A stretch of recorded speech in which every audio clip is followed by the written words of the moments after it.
Hello everyone, and welcome back to the series where I build a graphical text editor from the ground up, starting from just the terminal. So this episode, I revisited the screen, and I managed to make it so that I can have multiple different sections of different content. Now before, the way that the program displayed the text was by having the text buffer handle the whole screen's contents. And this worked better than the previous solution, but obviously it didn't allow for things like line numbers, a mode line, or really anything other than just the text itself, the text buffer. So in order to fix this, I made a frame structure that holds the content for a particular part of the screen.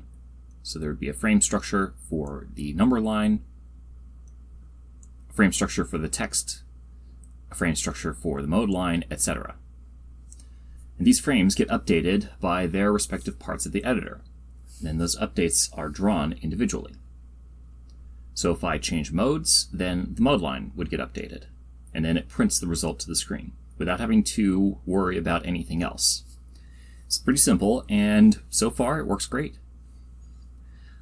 One thing that I did think was noteworthy was that just how much these videos have helped me with writing code and writing good code, or at least decent code. So when I started working on this episode this week, I actually was approaching this problem from a totally different direction.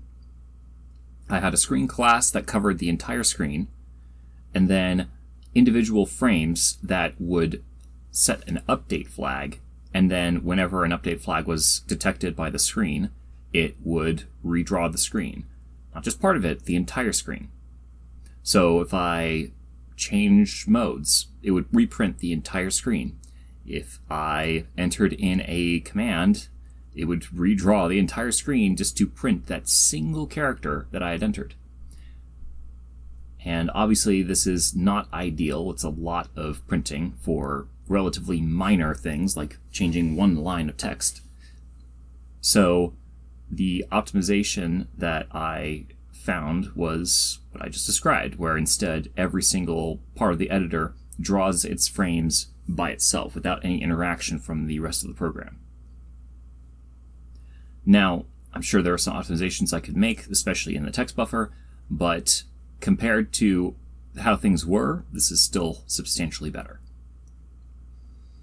Now, aside from that, I also managed to fix the resize function, and I have confirmed that it works, at least for the moment. Most of it works. And I've also added in working line numbers, a mode line, and a command line so that I can see the mode I'm in, and the commands I'm using, and the line that I'm on. And with that said, let's take a look at the code. Alright, so first things first, I'm going to go ahead and show off the editor that I have, and I'm going to go ahead and go into the header file for the screen. So as you can see, things look very different. I now have some line numbers off to the side. I've got a mode line here at the bottom. You don't see anything on it, but there is a command line here. And yeah, that's some of the stuff that I've added. And as I mentioned, if I were to change modes, then only this mode line here gets reprinted. So in this case, I have it so that there are different colors associated with each of the different modes, but I'll go ahead and show you guys that when we reach the application source file. So here in the screen header, I moved all of the colors and the styles that I had in the text buffer file previously, as well as the definition for what a character is. And then I have this structure that stores the frame information, so things like the contents, the X and Y position, the width and height, and then it has a couple functions that allow me to load in strings and draw it to the screen. And then these are just some helper functions that help with creating the string that's used for printing. So we'll go ahead and show you those. Init is pretty simple. I did want to point out this std no throw. What that does is rather than having the new operator throw an exception whenever it fails to get the memory, instead it'll just return a null pointer, and then I check for that null pointer. So more similar to C if you've ever used that. Here in loadString, I take in a string of characters along with an X and Y coordinate and then a foreground and background color, and this is just for loading a single string into the buffer up to the width of the frame. Here in Draw, this goes through the entire contents and converts it into a string that then gets printed to the screen. So it looks fairly similar, but I did make some changes. I included this string stream, which is more suited to this sort of style of adding two strings, so appending things to strings. And then we go through every time that a new line is there, I put in this little bit, this little escape sequence here, and what this does is it moves the cursor to the correct position. So it'll print one line and then go down and print another line and it'll go down, and it'll make sure that the cursor goes to the correct position every time.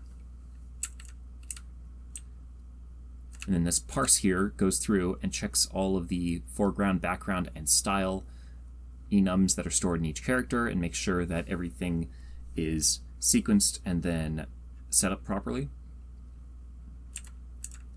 And then the display character is printed. And at the end, it prints out the entire string. I'm really quickly going into parse. It's a little complicated, but basically it just goes through and it checks if anything is different. And if it is, then it goes in and starts putting in the correct codes for the colors and the style. So if the color changes, it'll put in that. If the style changes, it'll put something in for that.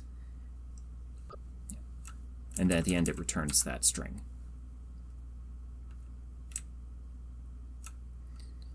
The parse colors just return codes. These are the codes for the various colors for the escape sequences.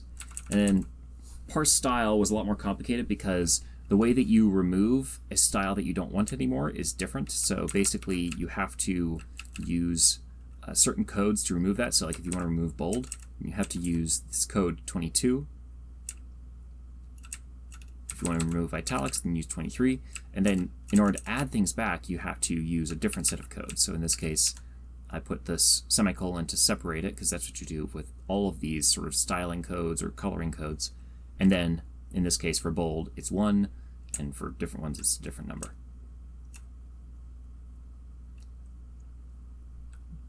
So that's everything with the styles and the colors. It's a little difficult to read, but again, if you are curious about this, I'd highly recommend reading that article, that Wikipedia article on the ANSI escape sequences, because that's all kind of spelled out in there.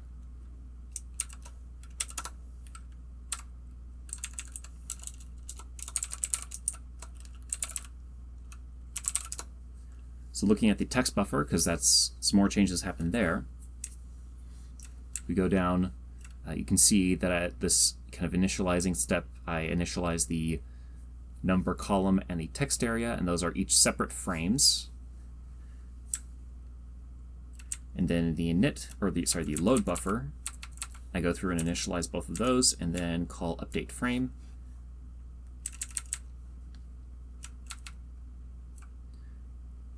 Now, resize buffer, like I mentioned, this I had to change this, and honestly, the problem that it had made me feel like an idiot. Previously, this portion right here did not have parentheses around it. I was foiled by order of operations. I am rather upset about it. But it's fixed now, and I'm pretty sure that it works. I've tested it. It seems to work fine. So, yeah, that was annoying. All right, let's move on to update frame. So here, this is pretty basic stuff, just clearing the entire text area every time I move, or every time I update the frame. For the number line here, it goes and it loads strings for each number. So if you've got 1, then what it does is it makes a string with the characters 0, 0, and then 0, 0, 0, 1. And 0002 and 0003 and so on and so forth, all the way down, because I didn't feel like having the width be, or the horizontal placement of the numbers be all kind of messed up, so I wanted to do it this way. And I suppose theoretically I could have done it differently, but either way, doesn't particularly matter because it works. And then in the for loop here, not a whole lot has changed, but just putting in the text area in place of what I had before. So text area contents, text area width, etc., etc. I also added in a little thing to visualize null characters. So if for whatever reason I manage to insert a null character, then it will, and actually, can I do that? No, it won't. I don't think it will. No. No, it will not. Okay. Either way. So that's what that does. And the reason I added this was because I was in a position when I was editing the resize buffer function where I had a boatload of null characters inserted into a file, and I kind of wanted to be able to see them. But I couldn't, so that made me sad. And so I did this. And at the end of that function, I tell the text area and the number column to be drawn.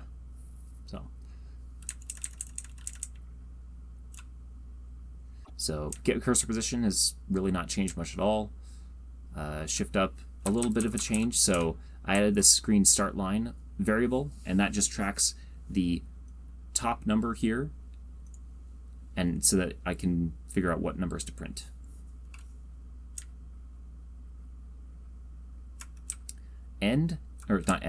Down and up have been changed a bit, and I'll show you guys that, the fruits of that when I move to the app source folder. But you can just see right now the up and down seems to work way better. It actually respects the original position, and then if I move like this, then it will respect the new horizontal location. So that's pretty cool. And I'll talk about up later, but basically it just simplified a bunch of stuff for me. So I'll show you guys that later.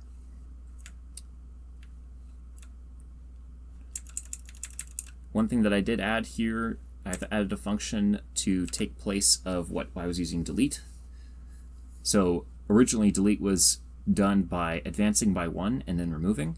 But that turned out to be a problem because delete, when you press the key, you don't expect it to remove characters once you're at the end of the file.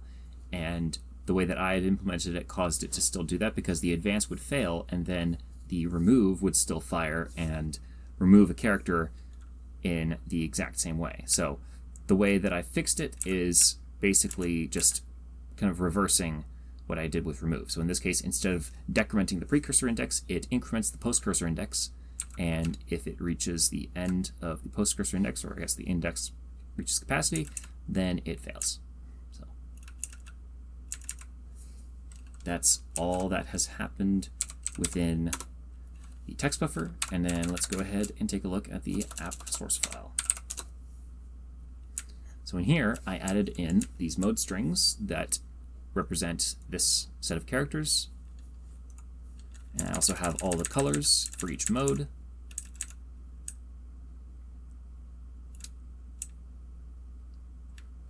And then if we go down here, I've got the mode line, which is another frame, and the command line. Both of these are frames, and both of them get initialized and then drawn to start.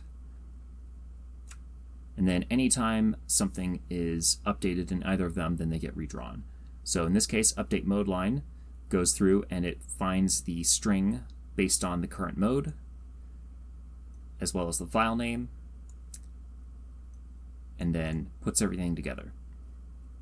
It also has a modified flag. So what I can do is, let's say that I wanted to add in a comment. Then you'll notice there's this little plus sign here. That represents that the file has been modified, and so if I want to save this, I need to make sure to save it by pressing :W, and then that will remove that flag.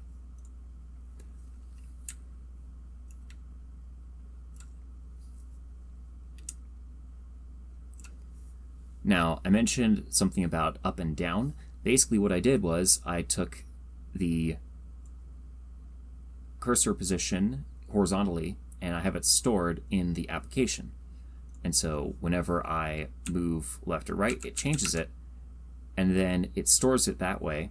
so that if I go up or down, then it will maintain the same horizontal position. But if I move left or right, then that will actually change it. And so whenever I move left or right, if I'm using H and L or the arrow keys, it will move the cursor position, the horizontal cursor position, and then next time I try to move up or down, it'll use that new position instead.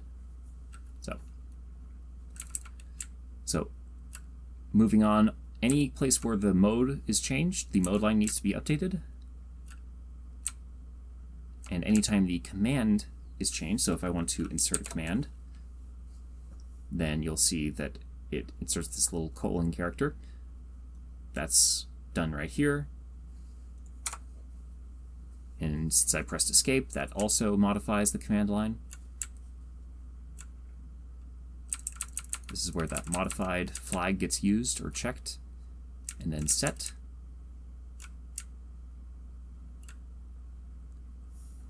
Right here, the command line gets set up so basically anytime I add in a character, it gets put in by hand into the contents, and then at the end, the result of that gets drawn at the bottom. And I ran into a bit of a bug where if I, let's enter this in, if I backspace, then it removes them, but if I were to go backspace all the way, then it would actually cause the editor to fail. And so I fixed that by incorporating this little bit of code. So, pressing backspace fixes that and moves to the normal mode. So whenever I hit backspace and the command length is 0, then that means that I need to exit and go to normal mode again. So that's what it does. And anytime I save the file, it's going to set the modified flag to false. The one exception is I didn't bother doing that in this particular instance because it closes the editor anyway, so it doesn't matter whether or not the flag is set. So I didn't bother doing that. And here, since I have to clear the command anyway, I also go ahead and clear the command line and do all the updates and drawing and all that stuff. Same goes for if I exit the command mode by pressing escape, does that. And that's pretty much everything. Everything within the editor anyway.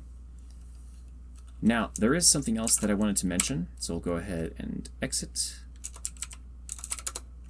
And that is the roadmap. So now there's something else I wanted to mention. For the previous iteration, I built it to be replaced, and as soon as this version was able to edit files, I switched to it.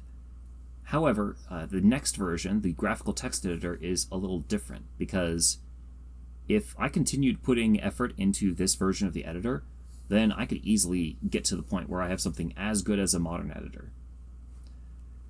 So rather than any sort of necessity, it's really up to my discretion to decide when I move on and start working on the actual graphical text editor that I've been teasing you guys with this entire time. And so, as such, I decided to spend a little time and kind of put together a list of tasks that I want to complete before I move on. And so the first one is I want to be able to use UTF-8 characters. Currently, I can't. They're not really supported by the editor. They don't work right. And then the second is copying and pasting text from the system clipboard specifically. That would be very useful, especially relating to Unicode characters, because if I want to be able to insert one, it's a lot easier to be able to just go to Nerd Fonts or wherever I'm grabbing the character from and just copy and paste, rather than having to copy the character codes themselves. I want to be able to have highlighting, and in this case, it's at least for one language, whatever language I'm using. C++ is the obvious choice, but I haven't totally decided on that, so we'll see. I want it to be able to open at least 2 files side by side, so split down the middle, and that would be really useful in the case where I'm using C++, because then I can have the header file and the source file open at the same time, without having to have 2 separate terminals open at least. I want to be able to open and close files on the fly, and that's being able to close a file and still have the editor running and then open a new one, or start the editor without opening a file to begin with and then open a new file. So both of those I'd prefer to be able to do. And then also resizing. So at this point, if I try to resize the screen, it's going to screw up the appearance of it. So if I just show you guys what that looks like, you can see it really screws up the screen itself. So let me just go back and I'll get it to reprint. So I want to be able to fix that. I want it to be able to respect the actual size of the screen on the fly. So that's basically all the stuff that I really want to be able to have working before I start working on the next version of the editor. And so that's going to be where I'm going next. Now, as far as the next episode is concerned, I kind of feel like either doing copying and pasting or else highlighting. Highlighting sounds kind of fun, and so I think I might do that. So I will probably do that for the next episode. And yeah, other than that, thank you all very much for watching, and I hope you found this interesting and or useful, and I'll see you in the next episode.